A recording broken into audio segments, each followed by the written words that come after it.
اچھا علی بھائی یہ بتائیں، نماز جنازہ پڑھ لی، اب نماز جنازہ پڑھنے کے بعد پھر دعا مانگے؟ نماز جنازہ پڑھنے کے بعد قبر پہ دعا ہے، نماز جنازے کے بعد تو ثابت نہیں ہے نا دعا۔ نماز جنازہ کے فوراً بعد جو اجتماعی دعا مانگی جاتی ہے نا، یہ بھی ثابت نہیں ہے، اور فرض نماز کے بعد جو اجتماعی دعا مانگتے ہیں نا دیوبندی، وہ بھی ثابت نہیں ہے۔ اب دیوبندی بریلویوں کہہ رہے ہوتے ہیں جنازے کے بعد کی دعا ثابت نہیں، انہوں نے پوچھو اللہ مجھے تسی فرض نماز کے بعد کر دے ہو جو رائے وینڈ میں نہیں ہوتی ہے۔ رائے وینڈ میں فرض نماز فیٹ ساڑھے جواب تو اس طرح نہیں ہون گے پھر کہ اسی ایک تیر چلاواں گے سارے جناب تانوں ایک ایک پن دے جاواں گے سیدھا سیدھا۔ دیوبندی جب کہتے ہیں نا جناب یہ بریلوی نے دعا کتوں کٹ لی جنازے والی، ان کو اتوں ہی کڈی ہے جدوں فرض نماز تو بعد والی کڈی ہے، وہ کہتے ہیں وہ تو ایویں کڈی ہے، ان کا پھر انہوں نے ایویں کڈی ہے، منو نا۔ رائے وینڈ میں آپ چلے جائیں فرض نماز کے بعد دعا نہیں ہوتی ہے، ادھر آپ پوچھیں نا ان سے، کہتے ہیں نہیں ثابت نہیں ہے، حضرات فرماتے ہیں انہوں کو جڑی اتنے، اور یہاں اہل حدیث کو ٹانٹ کر رہے ہوتے ہیں دعا نہیں من کرنا، یعنی کتنی دوغلی پالیسی ہے۔ اور جو ابو داؤد میں حدیث موجود ہے وہ چیپٹر ہی ہے قبر پہ دعا والا، وہاں سے بریلوی حدیث پیش کرتے ہیں کہ جب یعنی آپ بھائی کو دفنا، وہ پوری حدیث لیں نا کہ جب بھائی کو دفنا چکو پھر اس کی قبر پہ اس کے لیے سوالوں کی استقامت کی دعا مانگو۔ قبر پہ دعا کرنا سنت ہے، بلکہ مسلم شریف میں حدیث ہے حضرت عمر ابن عاص نے وصیت کی تھی کہ جب میں مر جاؤں میری قبر پہ اتنی دیر بیٹھے رہنا جتنی دیر ایک اونٹ کو قربان کر کے نہر کر کے اس کا گوشت تقسیم کیا جاتا ہے، تاکہ میں اپنی قبر کے ساتھ مانوس ہوں اور منکر نکیر کو سوالات کے جواب دوں۔ یہ بڑی ڈیٹیل حدیث ہے، صحیح مسلم میں 321 نمبر ہے کتاب الایمان کے اندر۔ تو یہ مطلب قبر پہ دعا ہے۔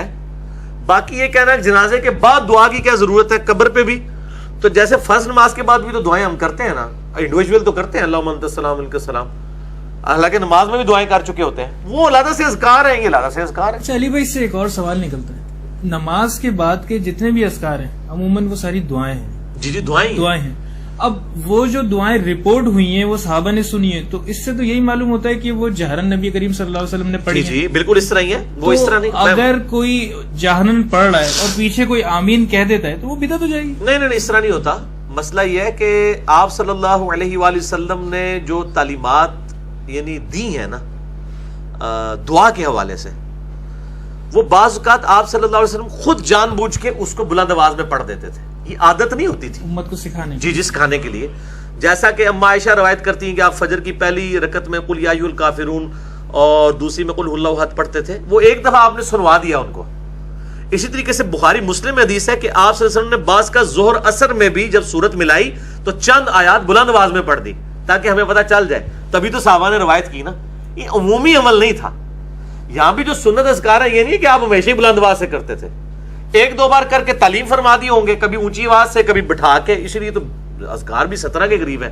ایک گرین کارڈ ہمارا یہ صبح شام کے جو اذکار فرض نماز کے بعد کے اذکار چھپا ہوا ہے نا، اور یہ بلو کارڈ ہمارا چھپا ہوا ہے صبح شام کے اذکار، تو یہ دعائیں مطلب دعائیں اور اذکار ہیں اس طرح۔ اچھا ایک نئی چیز اب شروع ہو گئی ہے یہ دعوت اسلامی کی مساجد میں کہ جب نماز جنازہ ختم ہو جاتی ہے تو پھر اس کے بعد درود و سلام کھڑے ہو کے پڑھتے ہیں میت کو سامنے رکھ کے، اب یہ ایک نئی چیز کیا؟ میرے بھائی جب گیئر الٹا لگ جائے نا اس کے پر رزلٹ یہی نکلیں گے۔ جب انہوں نے ایک فارمولہ گھاڑ لیا کہ آپ جو بھی نیکی کا کام کرتے ہیں جس وقت مرضی کریں وہ نیکی ہے اور سنت حسنہ ہے، یہ اس کو کہہ دیں بدعت حسنہ ہے، پھر وہ نکاح کے بعد بھی کریں سر وہ کریں گے، آپ یہ مشورے نہ دیں۔ ہاں یہ جناب یہ مشورہ جناب بھگت چکے ہیں، اہل حدیثوں نے ڈاکٹر طاہر القادری صاحب عالمی میلاد کانفرنس کرواتے تھے، یہ ہر سال کہیں کہ یار اگر یہ واقعی عید کا دن ہے تو نماز کیوں نہیں پڑھاتے؟ طاہر القادری نے نماز بھی شروع کرا دی ہے۔ جی انہوں نے یعنی جب بالکل آسم کی پیدائش کا وقت آتا ہے نا تو انہوں نے وہاں پہ نوافل کی جماعت شروع کروا دی تہجد کی کہ یہ ہم شکرانے میں پڑھ رہے ہیں آپ وسلم کی پیدائش کے، تو خدا دے نائے مشورے نہ دیو، ایک گاٹے فٹ ہو جان گے جی، انہوں نے شروع کر دینا جی سب کچھ۔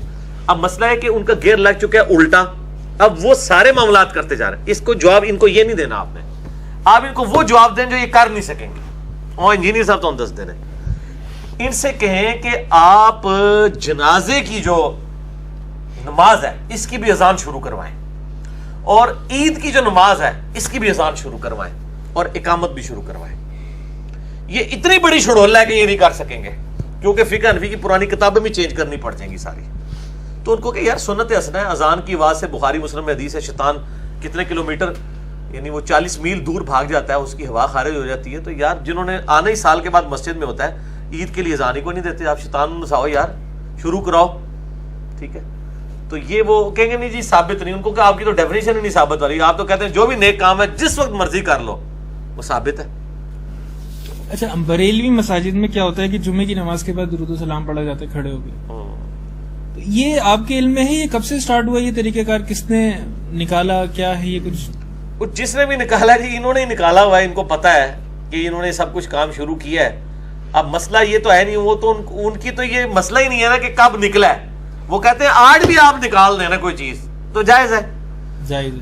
دیکھیں دعوت اسلامی والوں نے اقامت سے پہلے درود و سلام شروع کر دیا, پہلے اذان سے پہلے تھا نا, اب اقامت سے پہلے بھی کیا. یہ تو آپ تب ان کو بتائیں نا کہ یہ آپ نے کل شروع کیا, وہ کہیں گے جناب اسی کل ایک اور شروع کرنے لگے جائے, دسو. جب انہوں نے ایک فارمولہ ہی ایسا بنا لیا ہے, آپ مرض کو پکڑیں, انہوں نے فارمولہ ایسے بنا لیا ہے کہ وہ سب کچھ کریں گے, اس فارمولے کو پکڑیں.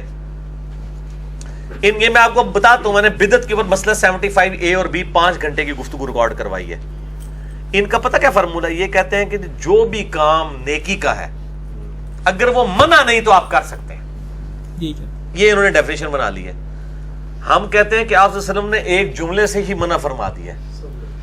آپ صلی اللہ علیہ وآلہ وسلم نے فرمایا من احدث فی امرنا ھذا فہو رد, بخاری مسلم میں, جس نے ہمارے دین میں, جو ہم نے دین سکھایا ہوا ہے, اس میں کوئی نئی چیز داخل کر دی وہ مردود ہے. وہ کہیں گے جی یہ پنکھے, یہ وہ, ان کو پوچھے پنکھا کیا آپ نیت کرتے ہیں تھلے اس پنکھے دے, اوپر اس قالین دے, منہ طرف اے سی شریف اینڈ خانہ کعبہ شریف, اللہ اکبر, یہ دین ہے؟ یہ دین کو سپورٹیو چیزیں ہیں, یہ دین میں طریقے ہیں, یہ دین کی بدعتیں نہیں ہیں. ہوائی جہاز پہ سفر کرنا یہ طریقہ ہے. اسی طریقے سے اگر کوئی وہاں پہ ویل چیئر کے اوپر طواف کعبہ کرتا ہے تو آپ صلی اللہ علیہ وسلم نے اونٹ پہ کیا تھا, کر رہا تھا, کعبے کا ہی طواف ہے. دین اپنی اصلی جگہ پہ قائم ہے, اس کے صرف طریقے میں فرق آ رہا ہے. اس طرح یہ تسبیح ہم یوز کرتے ہیں, اب اس کی جگہ الیکٹرانک کاؤنٹر آ گئے ہیں, یہ طریقہ ہے, لیکن پڑھ رہے ہم وہی اذکار ہے, یہ طریقے ہیں. لیکن اگر کوئی فجر کی 2 کی بجائے 3 فرض پڑھنا شروع کر دے, دین میں بھی یہ دھوکہ دے رہے ہیں. ان کو سمجھیں, یہ جو انہوں نے ساری چیزیں ایڈ کی ہیں یہ دین میں ایڈ کی ہیں. اذان کے ساتھ صلاۃ والسلام, اذان کے بعد درود شریف پڑھے اور الوسیلہ والی دعا مانگے. صحیح مسلم میں حدیث ہے, اذان کا جو جواب دے درود شریف پڑھے, الوسیلہ والی دعا مانگے, میری شفاعت اس کے لیے حلال ہو جائے گی. وہ ٹھیک ہے. خود غلام سعود سعیدی صاحب نے اتنی سخت اس پہ کیا ہے, انہوں نے بریلوی ہو کے انہوں نے لکھا ہے شرح صحیح مسلم میں کہ حضرت بلال ہم سے بڑے عاشق رسول تھے لیکن وہ اذان سے پہلے درود نہیں پڑھتے تھے. آپ اس مسئلے کے اوپر ایمفسائز نہ کیا کریں, ٹھیک ہے. تو ان میں بھی لوگ موجود ہیں جنہوں نے یہ چیزیں ہائی لائٹ کی, تو ان کی ڈیفینیشن غلط ہے, ان کو بتائیں یہ چیز. دوسری چیز ان کو بتائیں کہ آپ صلی اللہ علیہ وسلم ہر خطبے سے پہلے کہتے تھے اما بعد فان خیر الحدیث کتاب اللہ وخیر الہدی ہدی محمد صلی اللہ علیہ وسلم. آگاہ ہو جاؤ, سب سے بہترین کلام اللہ کی کتاب ہے اور ہدایت یافتہ راستہ محمد صلی اللہ علیہ وآلہ وسلم کا ہے. وشر الامور محدثاتها وكل محدثۃ بدعہ وكل بدعۃ ضلالہ وكل ضلالۃ فی النار. صحیح مسلم میں ہے, سنن نسائی میں ہے, ابن ماجہ میں موجود ہے کہ دین میں ہر نیا کام بدعت ہے, بدعت گمراہی ہے, گمراہی دوزخ میں لے جانے والی ہے. جب آپ ایک جوامع کلمات کے ساتھ, صحیح مسلم میں حدیث ہے مجھے جوامع کلمات کے ساتھ بھیجا گیا, جب آپ ایک جملے میں کہہ رہے ہیں کہ جس نے بھی محمد صلی اللہ علیہ وسلم سے ہٹ کے کوئی بھی راستہ نکالا ہے نا تو وہ بدترین راستہ ہے, چاہے وہ نیکی کا بھی کام ہے. آپ کوئی کہ میں زور کے 4 کی بجائے 5 فرض پڑھوں یا 6 پڑھ دوں یا مغرب کے 3 کو میں 4 کر دوں, چاہے وہ نیکی کا کام کر رہا ہے لیکن وہ مردود ہے, کیونکہ رول ماڈل پروفٹ کی ذات ہے صلی اللہ علیہ وآلہ وسلم. بخاری مسلم میں حدیث ہے, آپ صلی اللہ علیہ وسلم نے ایک دعا تعلیم فرمائی, اس میں الفاظ تھے بنبی کا ارسلتا, ایمان لائے میں اس کتاب پہ جو تیرے نبی کے ساتھ نازل ہوئی. صحابی نے جب وہ دعا ریپیٹ کی نا تو پڑھ دیا برسولی کا ارسلتا, اس سے بھی بہتر دعا کر دی. نبی تو 1,24,000 ہے لیکن رسول 315 ہے, رسول سپرلیٹو ڈگری ہے. آپ صلی اللہ علیہ وآلہ وسلم فرمایا تم وہی کہو جو میں نے تعلیم فرمایا, تم نے میرے الفاظ کیوں بدلے. انہوں نے آگے آرگومنٹ نہیں کیا کہ رسول وسلم میں نے تو بہتر مطلب کہا ہے, اس دے چلے نمبر لے گئے, یہ نہیں انہوں نے آگے سے کہا. ان کو پتا تھا کہ یار یہ بڑا سینسٹیو ایشو ہے. پھر جامع ترمذی میں حدیث ہے, ایک صحابی حضرت عبداللہ بن عمر کی موجودگی میں ایک بندے کو چھینک گئی, اس نے کہا الحمدللہ والسلام علی رسول اللہ. عبداللہ بن عمر نے کہا کہ میں بھی درود شریف پڑھتا ہوں، لیکن یہاں پہ آپ صلی اللہ علیہ وسلم نے ہمیں درود نہیں تعلیم فرمایا، الحمدللہ ہی کہو۔ اب یہ بریلوی کوئی ہوتا نا وہ کہنا جی تسی بڑے بڑے منکر ہو، درود ہے، درود دسو منع کتنے ہے پڑھنا، یہ یہی کہتے ہیں نا۔ جب ہم کہتے ہیں کہ جی جمعے کے بعد درود پڑھنا، درود و سلام پڑھنا تعلیم نہیں فرمایا، وہ کہتے ہیں نہیں درود و سلام تو ہر وقت اللہ پڑھ رہے ہیں، فرشتے پڑھ رہے ہیں۔ ایک گل عبداللہ بن عمر کو بھی سمجھاؤ نا،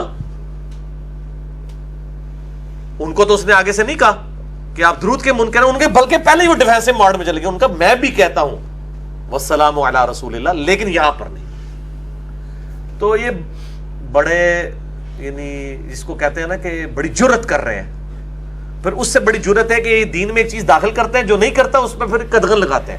یہ ویسے کہتے ہیں ہم کب کہتے ہیں میلاد منانے کو واجب ہے، ہم تو کہتے ہیں مستحب کام ہے، کر لو ثواب، نہ کرو تو کوئی گناہ نہیں۔ ہم کہتے ہیں جی ماشاءاللہ اتنے شریف اگر آپ ہوتے، مر نہ جاتے اگر یقین ہوتا کہ تو یہی عقیدہ رکھتا ہے، ٹھیک ہے، لیکن یہ نہیں۔ پھر یہ شعر احمد جان نیمی نے کیوں کہا ہے کہ نثار تیری چہل پہل پہ ہزاروں عیدیں ربیع الاول، سوائے ابلیس کے جہاں میں سبھی تو خوشیاں منا رہے ہیں۔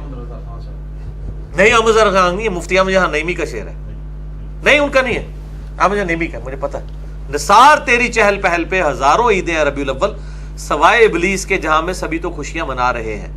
یہ احمد بریلوی صاحب ان کا شعر ہے، مفتی احمد جہاں نیمی صاحب کا، اور انہوں نے جہاں کے اندر نقل کیا۔ یہ شعر پھر کیوں کہا ہے انہوں نے؟